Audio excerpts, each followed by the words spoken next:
I knew my son was embarrassed of me the second he laughed and corrected my English in front of strangers. Not quietly. Not kindly. Out loud. Mom, it's not reset. It's receipt. The cafe went silent for half a second, just long enough for everyone to hear it. I was 71 years old, holding a coffee I didn't even order for myself, wishing I could disappear into the chair. My son Ethan leaned back like he'd done nothing wrong, like correcting me was a favor. I smiled. That's what I've always done. Smiling is safer than speaking when your accent gives people permission to judge you. I came to America at 25 with one suitcase, a toddler on my hip, and a husband who promised he'd join us soon. He never did. What did arrive instead were long shifts, sore feet, and English learned the hard way, word by word, mistake by mistake. That language fed my son, paid rent, kept the lights on. When Ethan was little, he loved translating for me. He stood taller when he spoke for us. Somewhere along the way, pride turned into shame. At the cafe, he corrected me again when I asked for sugar. Didn't even look at me, just looked at his co-workers, like I was a problem he needed to manage. You've lived here 40 years, he said, laughing. How do you still talk like that? I wanted to tell him accents don't fade. They carry memory, survival, history. Instead, I stayed quiet. Later, outside, he told me I should practice more before talking to people. Like my voice needed permission. That was the moment I realized he didn't walk beside me anymore. He walked half a step ahead. I went home and sat at the same kitchen table, where I'd helped him with homework. The same table where I'd signed papers for him without asking questions. I didn't know yet that the very thing he mocked, my accent, was the thing that would eventually make people listen to me more carefully than they ever listened to him. And that one day, very soon, Ethan would be the one who couldn't speak his way out anymore. I thought the embarrassment was the worst part. I was wrong. That was only the beginning. My accent never betrayed me, my silence did. When I first arrived in this country, embarrassment wasn't an option. Shame doesn't pay bills. I worked kitchens, offices, warehouses, anywhere that paid cash and didn't care how I sounded as long as I showed up. English came from warning signs and overheard conversations. From supervisors who spoke louder instead of clearer. I learned fast because mistakes cost money. At home, Ethan never corrected me back then. He used to translate patiently, proudly. But college changed him. He came home polishing his words and sanding down mine. At first it was gentle. You mean comfortable, Mom? Then it became rules. Don't tell old stories. Don't joke. Please don't talk about work. I nodded every time. Nodding became my second language. He stopped inviting friends over. When he did, he warned me ahead of time. Just be normal. I didn't know what that meant anymore. I still helped him with everything. I co-signed. I signed where he pointed. He spoke fast. I spoke slow. I thought we balanced each other. What I didn't see was how useful my silence had become. By my 70s, I'd mastered taking up very little space. Speak softly. Smile quickly. Let younger voices talk over mine. Ethan didn't hear my accent anymore. He heard a liability. He corrected me even when we were alone. Sighed when I spoke. Once I asked why it mattered so much. He stared at his phone and said, "People judge, Mom." What he didn't say was they judge you because of me. He started speaking for me at banks, appointments, phone calls. She means, before I could finish. I let him. It felt easier than watching his face tighten every time I opened my mouth. At a party once, a man asked where I was from. Before I could answer, Ethan laughed and said, "Oh, she's been here forever. Accents stick." Everyone laughed. I didn't. That night, I practiced saying my name in the mirror. Slowly, clearly, the way my mother taught me. I sounded like myself. And that's when it hit me. Ethan wasn't trying to help me fit in. He was trying to erase the parts of me that reminded him where he came from. I still believed my silence was protecting him. I didn't realize yet it was protecting something much darker. The paperwork started showing up before I realized something was wrong. Ethan never brought everything at once. It was always just one form. Just one signature. Just something routine. He'd spread the papers across my kitchen table, like he was organizing a presentation, already marked with sticky notes. And here. And this one too. He spoke fast, confident, slightly annoyed if I asked him to slow down. Once, I asked what a form was for. He rubbed his face and said, "It's boring tax stuff. You don't need to deal with that." He smiled like he was protecting me. I believed him. My name showed up everywhere. My address. My history. He said it helped him get established. Temporary. Necessary. I trusted him because trust was easier than conflict. And because he was my son. Sometimes I tried to read the papers. The language was thick, cold, legal. My eyes got tired fast. Ethan would sigh and take them back. "I already checked everything. You can trust me." And I did. I had trusted him since the day I carried him across a border on my hip. What I didn't notice at first was how carefully he made sure no one spoke directly to me. If letters came, he opened them. If officials called, he answered. If someone asked me a question, he interrupted. "She doesn't really understand," he'd say. Once, at a government office, a woman behind the counter asked me something simple. Ethan cut in immediately. The woman looked at me, really looked, then continued speaking more carefully. In the car afterward, Ethan snapped, "You shouldn't talk in those situations. It complicates things." That word stuck with me. Complicates. At 71, I knew enough to recognize fear when I saw it. His corrections became sharper. His patience thinner. My accent suddenly mattered more than ever. I told myself it was stress, ambition, pressure.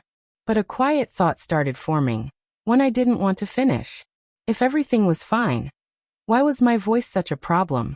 I still didn't know what he was hiding. But I was starting to understand why he needed me silent. The night Ethan finally said it out loud, something broke that couldn't be fixed. He came over late, irritated before he even sat down. Papers everywhere. Phone buzzing non-stop. I asked him gently if everything was okay. "Can you not start with questions tonight?" That was new. No pretending anymore. I reached for one of the documents. He snapped it back. "You don't need to read that." My name was at the top. Then why is my name there? I asked. He closed his eyes, rubbed his face, then said it sharp and clean. "Because your accent scares people." I stared at him. "What? Every time you talk," he snapped. "Officials slow down. They ask questions. They think you don't know what you're doing." "I do know what I sign," I said quietly. "That's not the point," he said. "You don't sound like you do." The room went still. "Do you know how embarrassing it is?" he continued, pacing. "When people hear you talk and then look at me?" There it was. No filter. No poulist. I told him my accent came from nights he never worked. From fear he never carried. From surviving. He rolled his eyes. "You're being dramatic." That word hurt more than anything else. "Just sign what I give you," he said. "And don't talk to anyone official unless I'm there." I signed. My hand shook. Habit is powerful. Love even more so. After he left, I sat at the table for a long time. Then I went to the mirror and said my name out loud. Slowly. With my accent. I sounded steady. That was the night something shifted. I didn't know how close everything was to falling apart. But I knew one thing for sure. If my voice scared him this much, it was because it carried a truth he couldn't control. And once I realized that, staying silent was no longer an option. I stopped signing papers before Ethan realized I'd stopped trusting him. After that night, everything went quiet. Not peaceful, just tight. Ethan didn't call. That wasn't unusual. Silence had become our normal. But this time, silence felt different. It was loud with questions I'd ignored for years. I started paying attention. To the mail. To the way my name appeared more often than his. To dates that didn't line up. Addresses reused where they shouldn't be. Nothing screamed fraud, but nothing felt clean either. Then one afternoon, I made a decision so small it almost felt harmless. I didn't sign. When Ethan showed up a few days later with more papers, already tabbed and highlighted, I told him I was tired. That I needed time. "It'll only take a minute," he said. "I know," I replied. "But not today." He stared at me like I'd switched languages mid-sentence. Mom, he laughed nervously. You're overthinking. No, I said. I'm thinking for the first time. He left irritated, already texting someone as he walked out. I closed the door and leaned against it, surprised by how steady my legs felt. That night, I slept deeply. Letters started arriving addressed directly to me. I didn't hand them to Ethan. I read them slowly with a dictionary beside me, the way I used to read school notices when he was small. Some of the words scared me. Some of them explained too much. That's when I understood why my accent bothered him, why my voice slowed rooms down, why he needed me quiet. Because when I spoke, people listened longer. I wasn't angry yet. I was clear. And clarity rearranges everything. I hadn't confronted him, but I had crossed a line I couldn't uncross. The first time an official spoke directly to me, Ethan panicked. The call was polite, calm, measured. The woman on the phone spoke slowly, not because I was incapable, but because she was careful. She asked if I understood. She waited for my answer. No one interrupted me. Ethan showed up unannounced that evening. Did anyone call? He asked too fast. Yes, I said. His jaw tightened. What did you say? The truth. He started pacing my living room. They go after people like you, he warned. People like me? I asked. He didn't answer. A letter came a few days later. Firmer this time. Verification. A routine visit. Nothing to worry about, unless something was wrong. Ethan read it twice, then folded it sharply. They're coming for you, he said. I looked at him then. Really looked. He wasn't afraid for me. He was afraid of me. The visit was scheduled for a Tuesday morning. Ethan insisted on being there. You shouldn't talk, he said. Just let me explain. I didn't argue. I had already decided something he couldn't hear yet. When the knock came, 2 officials stood at the door. Come. Professional. They greeted me by my full name. Ethan stepped forward. I'll handle this. One of them looked past him, at me. We're here to speak with your mother. Something shifted in the room. For the first time in Ethan's life, his voice didn't take priority. They asked me simple questions. I answered slowly, carefully, with my accent exactly where it belonged. No one rushed me. No one corrected me. Ethan shifted in his chair. And for the first time, I saw it clearly. My silence had protected him for years. My voice was about to undo him. And once the truth started moving, there was no stopping what came next. The moment Ethan asked me to lie for him, I knew it was already over. The officer's questions shifted halfway through the visit. They stopped being general and became precise. Dates. Statements. Forms I recognized by sight, but not by purpose. Ethan interrupted constantly. I already explained that. One of the officers raised his hand gently. We need your mother's confirmation. That word, confirmation, landed hard. I felt Ethan's eyes on me. The warning look. The one he used to give in public when he didn't want me to embarrass him. It didn't work anymore. I signed what I was told to sign, I said. The room went still. Were you aware of how those documents were used? No, I said. Ethan stood up so fast his chair scraped the floor. This is getting out of hand, he snapped. No, I said calmly. I'm not confused. That surprised even me. I explained how the papers were brought to me, how fast he spoke, how often I was told not to ask questions, not to talk, not to worry. I didn't accuse. I described. The officers took notes. Ethan sat down slowly. His face drained of color. When they asked him questions next, his confidence cracked. He contradicted himself. He spoke too much. At one point he looked at me, not angry, not embarrassed, scared. Mom, he whispered. Help me explain. I already have, I said. That's when he went silent. Not trained silence. Not polite silence. The kind that exposes you. When the officers stood to leave, one of them said, We'll be following up with you, looking directly at Ethan. Not me. For the first time, my son understood that my accent hadn't hurt him. My honesty had. But the real collapse didn't happen that day. It happened 3 days later. They came back with more officers, and they asked for Ethan by name. He had been calling constantly by then. Early mornings. Late nights. asking the same questions in different ways. Had anyone visited? Had I said anything else? That morning, he showed up with a suitcase in his car. Just being prepared, he said. His hands shook when he held his coffee. The knock came just after noon. 3 officers. Come. Professional. No Rus. One of them asked for Ethan using his full name. This concerns you, the officer said. Not your mother. Ethan turned to me then. Truly scared. You have to tell them, he whispered. Tell them you didn't understand. I didn't move. They asked him to place his hands where they could see them. Not roughly. Just clearly. I watched my son comply, watched the confidence leave his body. As they led him toward the door, he looked back at me once. Not angry. Not accusing. Just confused. Like he still couldn't understand how my quiet voice had outweighed his perfect one. The door closed. The house was silent again. I noticed my hands were steady. That surprised me. Later that night, my phone rang from a restricted number. I answered. They say I get 1 call, Ethan said. His voice sounded smaller. You could still help me, he said. Just explain it differently. I told the truth, I said. That's not what I mean, he snapped. You know how to sound confused. I closed my eyes. Years of training, not to be clear, but to be less.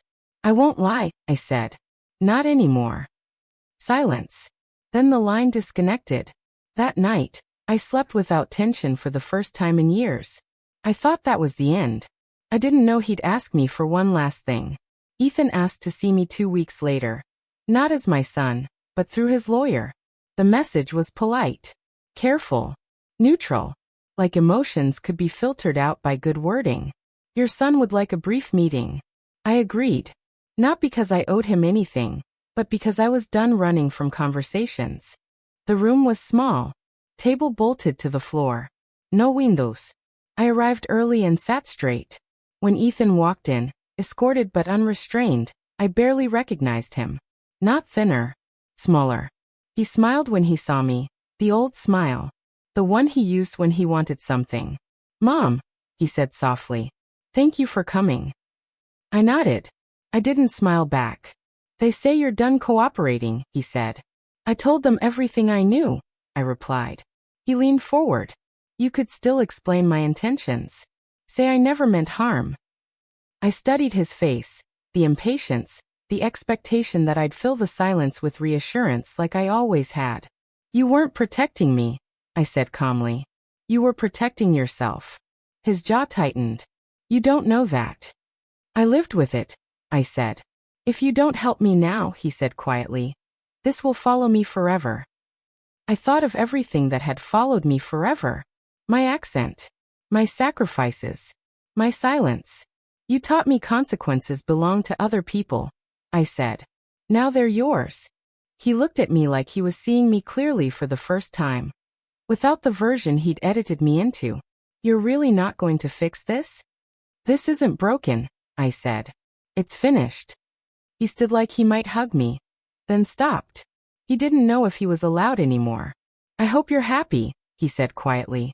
I'm honest, he replied. That had to be enough.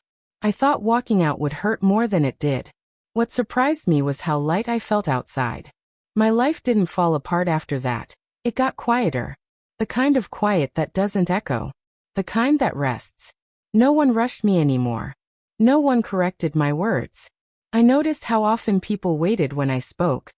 How patience appears when you stop apologizing for existing. I missed my son. Of course I did.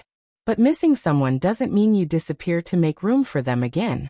People asked if I felt guilty. If I regretted not helping him one last time. I told them the truth. Love is not the same thing as erasing yourself. I had loved him fiercely. I had loved him incorrectly. I taught him I would always step aside. That lesson ended too late to save him. But not too late to save me. I painted my living room a color I liked. Bought a chair I chose myself. I spoke without softening my words to make them easier to swallow. My accent stayed with me. It felt like ownership now. Ethan wrote once more. Short. Polite. Distant. I read it and folded it neatly. I didn't answer. At 73, I learned something no one teaches you when you're young or struggling. Dignity doesn't come from forgiveness. Sometimes it comes from boundaries that feel cold to the people who benefited from your warmth. One afternoon at the market, a woman asked where I was from. I told her. She smiled and said she liked the way I spoke. I thanked her without flinching. My son once believed my accent made me weak. He built his safety on that belief. He was wrong. What protected me wasn't anger or revenge. It was refusing to disappear when the truth asked me to speak. I didn't raise my voice. I didn't betray anyone. I just stopped making myself smaller so someone else could feel bigger. That was enough to change everything. If this story feels familiar, if you've been quiet to keep peace, remember this. Your voice doesn't have to be perfect to be powerful. It only has to be honest.